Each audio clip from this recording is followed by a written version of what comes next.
Hey UHSM, wanted to let you know we are beginning a new series tonight, and it's entitled The U Effect. You know, if we really stop and pay attention, it's easy to see how nearly everything and everyone around us has the potential to have an effect on us.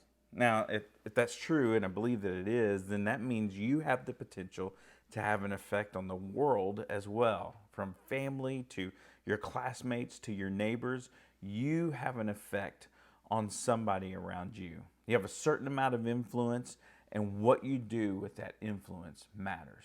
So in this series, I want to challenge the you effect that lives inside of you. You have a great opportunity to influence and improve and impact the lives of others around you. You know, Jesus says it best when he says, in the same way, let your light shine before others so that they may see your good deeds and glorify your Father in heaven. As we jump into this series, I want you to keep that in mind. This you effect that lives inside of you, God wants to use it to help bring others to Him. So we have a guest speaker for you tonight. So I know that you will enjoy him, and I know you will enjoy the opportunities that we have also to get back together soon. This week is one of them. We started back tonight. Some of you are watching this video. Some of you are actually in one of our homes of our leadership. We're going to begin meeting in the backyard of some of our Table Talk leaders' homes. And we're going to continue that for the next 3 weeks. We're going to meet in some smaller groups where we can practice social distancing. We'll probably be outside, and we'll be doing some leadership type Bible studies as we get ready for July. I want you to mark down on your calendars, July 12th. That is when we will be back in the student building on Sunday mornings beginning at 9:15.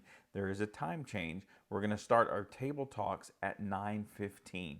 And so you're going to want to be sure to be there for that. Now, we will practice social distancing.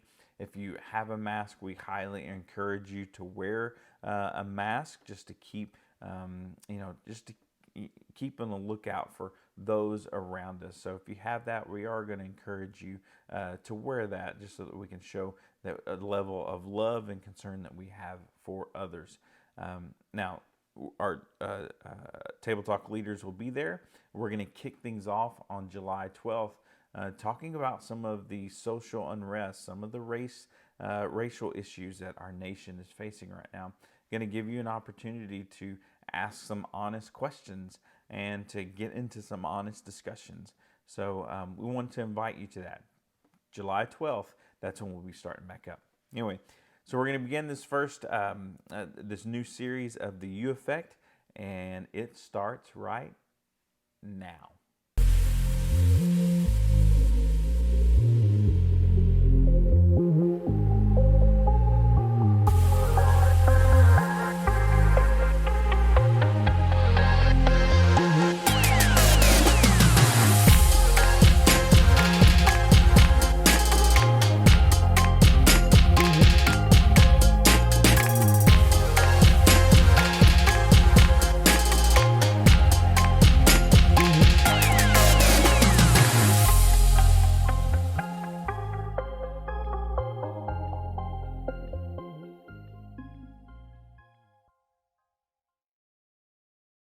When you think about it, the English language can be quite strange. Why is phone spelled with a PH? I literally just don't get it. Why not start it with an F, okay? Why do we have 3 different spellings and meanings to the word to? Like, was that created just to confuse us when we're sending text messages? Why is it so hard to spell spaghetti? I need somebody to tell me right now. I spell this word so badly, even my phone has no autocorrect ideas for me. It's basically shaming me, like, you know what? You're out on your own, Ben. And maybe the most annoying thing about the English language is that the word effect is spelled 2 different ways. On one hand, it starts with an A, and on the other hand, it starts with an E. You may not have known that, you may not care, but just stick with me here while I try to clear up the confusion. Effect, starting with an A, is usually a verb, and it means to change something. For example, their compliment really affected my day. Like I was in such a better mood after they said that. Now, affect with an E on the other hand is usually a noun, and it's the result of change. Like when you hear about the side effects of medications, it's referring to the result of change that medication could cause in your body. Now, right now you're probably wondering why in the world we are taking grammar at church. Well, the point is that both of these words are similar and can be easy to get confused, but both of them are key to what we're talking about in this series, because we're talking about the ways that we influence, impact, and change each other. And we're gonna start today by talking about you. How do you affect or change something for the people around you? In other words, what's the result of that change? What's the you effect? Some of you may acknowledge that you affect and impact the people around you.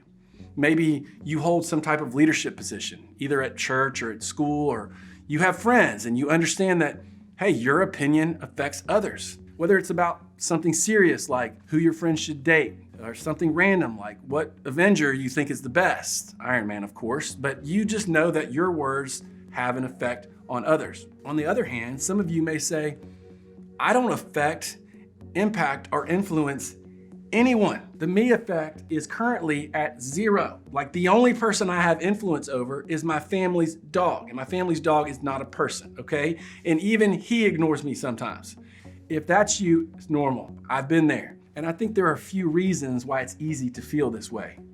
Sometimes you may doubt that you have influence because you think you have to be a better leader to have it.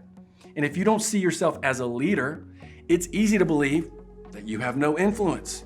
Or maybe you question your impact because you feel pretty clueless about life.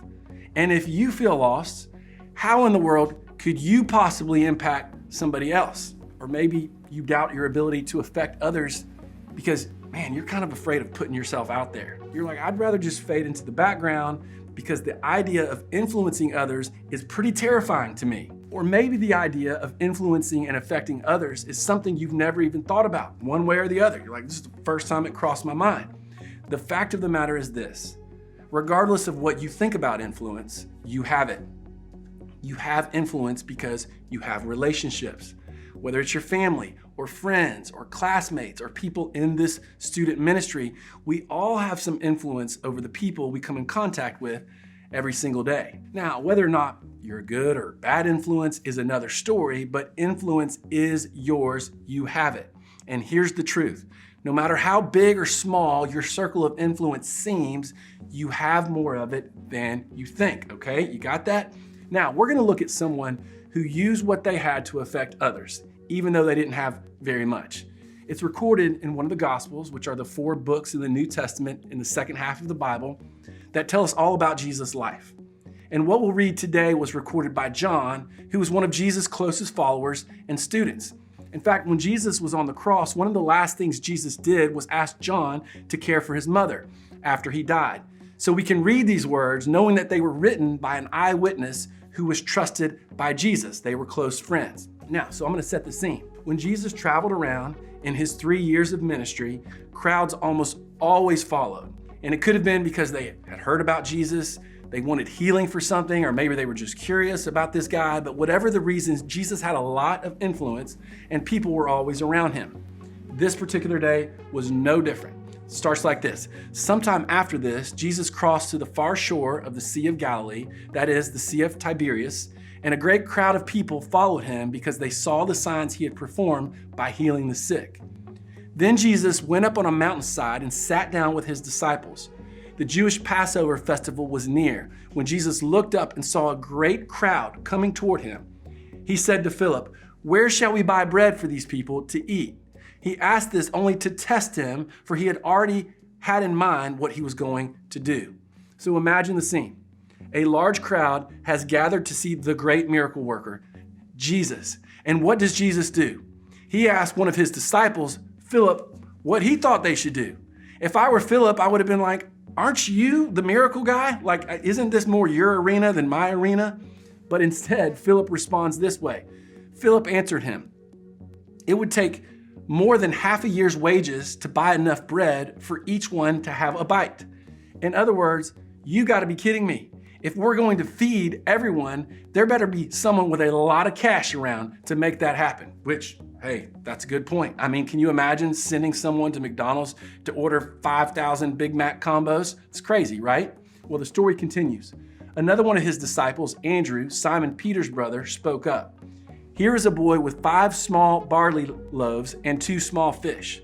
But how far will they go among so many? So apparently, only one mom in the entire village packed a lunch for her son. And Andrew thought this was worth pointing out. I mean, it was something, right? Something is better than nothing. And that's when Jesus went to work. Jesus said, have the people sit down. There was plenty of grass in that place and they sat down. About 5,000 men were there. Jesus then took the loaves, gave thanks, and distributed to those who were seated as much as they wanted. He did the same with the fish. When they had all had enough to eat, he said to his disciples, gather the pieces that are left over, let nothing be wasted. So they gathered them and filled 12 baskets with the pieces of the 5 barley loaves left over by those who had eaten. After the people saw the sign Jesus performed, they began to say, surely this is the prophet who has come into the world. Now, there are all kinds of questions that come up when I read this story. Like, was it buffet style? Where did the baskets come from? How exactly did he turn 5 loaves and 2 fish into enough food to feed everyone? But here's maybe the most important question we could ask. Who had the biggest impact in this passage? I mean, it's easy to see that Jesus had influence, okay? Lots of it. I mean, by the end of this account, a large crowd was calling him a prophet because of the miracle he had just performed.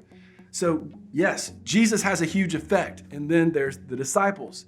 They were impactful just by being associated with Jesus. So they certainly had an effect as well. But the real superstar of the story may not be who you think.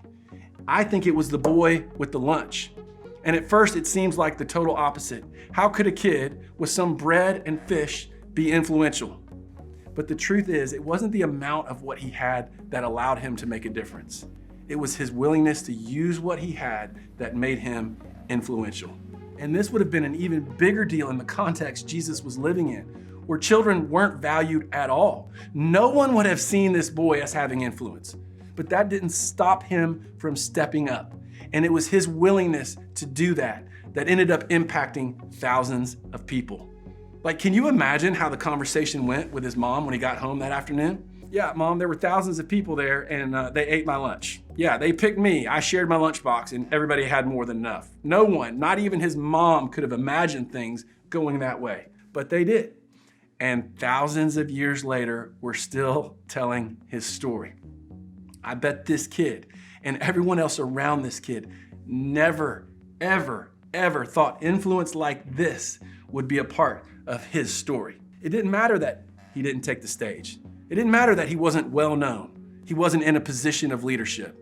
He wasn't a speaker or a preacher. He wasn't the captain of the team. He wasn't the head of his class. Jesus wasn't looking for any of that. The only thing that mattered was that this boy brought all that he had, and it was enough. Because ultimately, this was about the power of Jesus and what Jesus was capable of doing through someone who was willing to be used and to offer what they had. Now, when it comes to you and I, affecting the world around us, it's all about us being willing to show up and offer what we have. But before that's possible, you have to recognize this. You have more of an effect than you think. You have more of an effect than you think. Imagine if the little boy listening to Jesus teach believed that he didn't have any potential for influence. If he would have said, you know what, I'm not offering much, so I'm just gonna keep it to myself. There would be no story to tell. In the same way, when we feel like we have nothing to bring to the table, when we believe that we don't have the potential to affect anything, there are countless stories and opportunities we may be selling short as a result. The way we see influence needs to change. It's time we begin to realize that having an effect on others and having impact is really just being willing to do something. Do something with what you have, no matter how big or small what you have is. In other words, having an impact isn't about doing more, having more, or knowing more people. It's about offering what you already have to those around you. But how do we begin to understand the effect we have on others and what to do about it? Well, I think there are a few steps you and I can take. And first, it really starts by identifying the who. Who are the immediate people in front of you that you have the potential to affect? Who are the people closest to you? Maybe it's your siblings, friend or your friends, a teammate, or other people in your family. No matter who it is or how many people it is, it's keeping in mind that there are people around us that we are capable of affecting. And then identify the need. What is it that the people around you need? Is it encouragement? Is it time, quality time with them? Do they need someone to listen to them? Someone to help them with their homework? Identify what you have to offer. What needs are you equipped to meet? Identify what you can do and then do it. When we shift our mindset from not having enough influence or not having enough effect, whether that's because we don't know enough people or feel like we have enough to offer, and we begin seeing that everyone has an effect, everyone has influence when they use what they have for the people around them, that's when things begin to change. We'll start to see how much more all of us are capable of. We're gonna feel more empowered. We're gonna behave in different ways. We're gonna look for more ways to affect the people around us. Now, before we head out, I want you to think about a person in your life who has affected you in a positive way. What was it about them that allowed them to have an impact on you and your life? How did their influence impact your life for the good? In the same way that others have had an effect on you, you have the same ability to have an effect on others. No matter how small or big your circle of influence seems, you have more of an effect than you think. You have more influence than you know. So the question to ask yourself isn't, do I have the ability to affect others? Instead, the question should be, how will I use the influence that I already have? And ultimately, God is the one who has the power to change people.